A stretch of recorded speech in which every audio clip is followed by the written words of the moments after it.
Hey guys, welcome back to my channel. So today I'm going to be showing you how I changed my Omnipod insulin pump. So it's November. November is Diabetes Awareness Month, so I figured I'd get a video in. So this is my PDM. This is what I use to control my pump. So I'm going to show you guys like a step-by-step. So first of all, Omnipod you can wear for 3 days.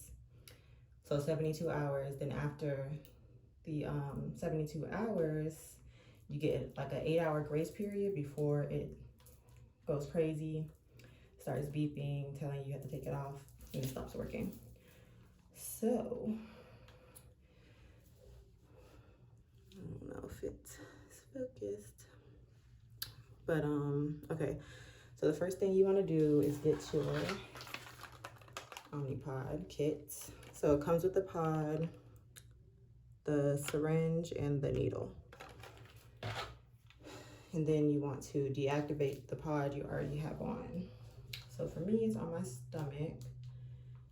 So you click on home, you'll go to more actions, click on change pod, confirm, hold it close to the pod and wait for the beep.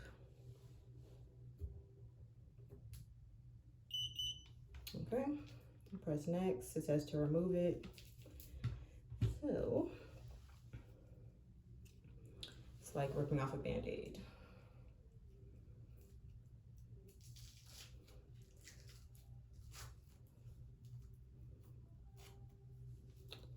I still had 37 units left in my pod.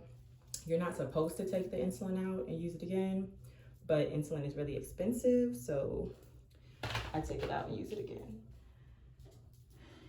And I always get, okay, so I always get a rag and just get some warm water and wipe off the sites.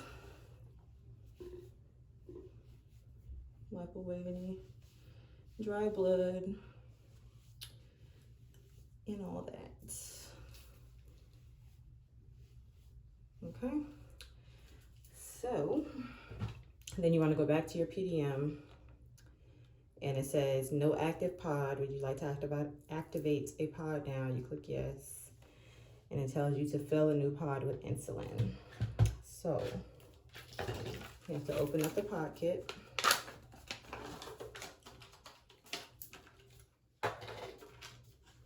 And attach the needle to the syringe like that. So to pull the insulin out of the old pod, what you do is there's a little hole in the right hand corner. You just stick the needle in there like that, and however it's comfortable for you to hold it, and you just pull it out. I pull the syringe, so I can't pull the syringe anymore, to make sure I got it all. And then, I'm not sure if you guys can see, but, okay. And then I will push all the air out up until where the insulin is, just about. And then, so I usually, when I use my Omnipod, I have vials of insulin, but I just went back on my pod, like, not even a week ago. I was on MDI for like the whole summer.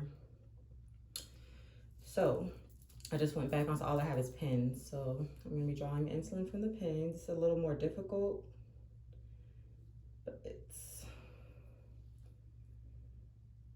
and I'm still trying to figure out how much I need right now back on my pod. So I'm just gonna do the whole 200 because that's the max for the Omnipod. But clearly I need less than that because I had 37 units left over. So that's the rest of that pen. And again, I'm just gonna get the air bubble to the top and push out some more of the air. can go to the new pen and take out some more. I can get it in there. Okay. So that I can get all the way to the 200 mark, because right now I'm at 100. And I do it slowly because in the vials you can put the insulin back in, but the pens you cannot. So it's a little more tricky. Okay. So it's not gonna be exactly 200 because I don't wanna mess it up. I'm gonna try to get that air bubble out as much as I can. It doesn't really matter because the Omnipod primes itself, so it's gonna automatically take the air bubbles out. So it says fill a new pod with insulin. I have the insulin. After filling the pod, listen for 2 beeps, then press next. So where the arrow is pointing is where you put the insulin. And you go until you hear 2 beeps and until all the insulin is in there. Okay.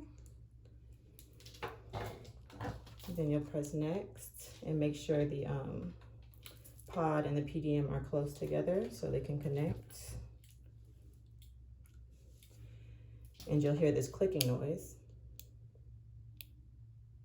If you hear that, that means it's priming. So then you can get ready to discard all of this stuff. So, excuse me. This is the old insulin pen.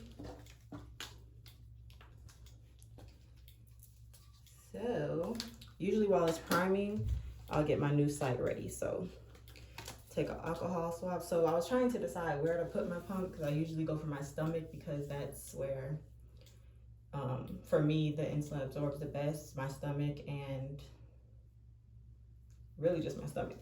I use my legs sometimes, but sometimes it doesn't really work. Like I have to find the perfect spot so it's done priming. So I think I'm gonna do my love handle right here.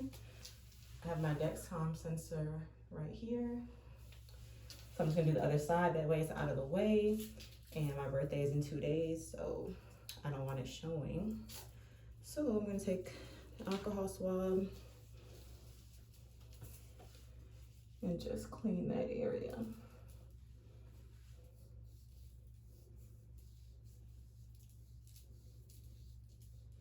Like that. And then I use Skin Tack.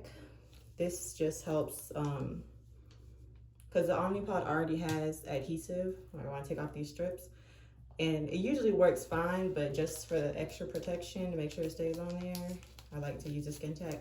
I definitely use Skin Tack for my Dexcom sensor because I like to restart it and I want it to stay on.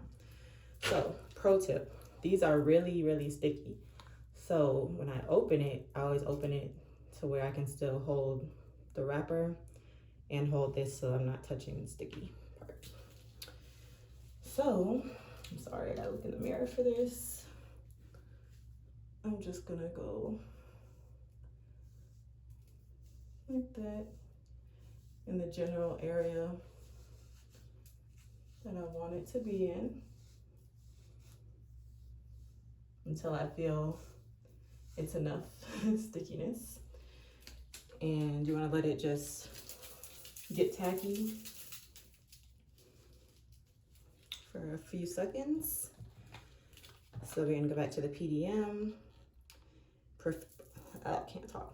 Prepare infusion site, remove pod needle cap. This is the needle cap, the clear. It says the cannula sticks out as shown below, press discard. So we're going to remove the needle cap like that. And the cannula is not sticking out. So you press next, remove pod's adhesive backing like that. If pod is wet or dirty or adhesive is folded, press discard. If pod is okay, apply to site. And it's okay, it's perfect. So it's like right here.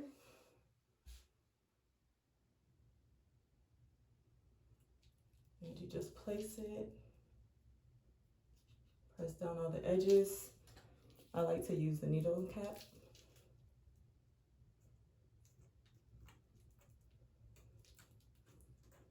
cannot see.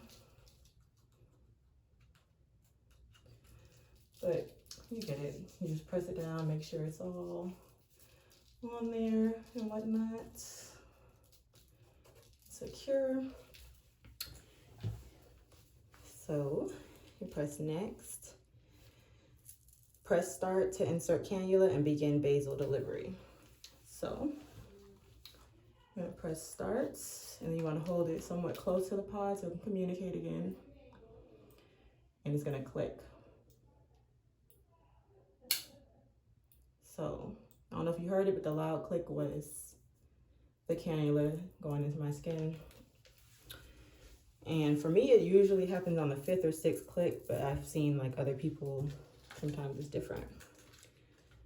So it says pod is active, basal 1 has been programmed, check infusion site, and cannula is cannula properly inserted, yes. And that's it. That's all you have to do. It's so simple. It's the easiest thing ever. It stays on for 3 days. You don't have to worry about it. You just come to your PDM, into your blood sugar. It tells you how much insulin to give if you're high. And it asks you if you want to eat. If you're eating, you enter your carbs. It calculates how many units of insulin you need based on your insulin to carb ratio that you and your doctor came up with. And that's it. That's all you have to do. So let me know if you guys like the video. If you want to see more videos like this, I can show you how I do my Dexcom sensor. I've also been on the Freestyle Libre. If you guys want to know what I think about the two, which one I like better, I can make a video about that. So don't forget to like, comment, and subscribe.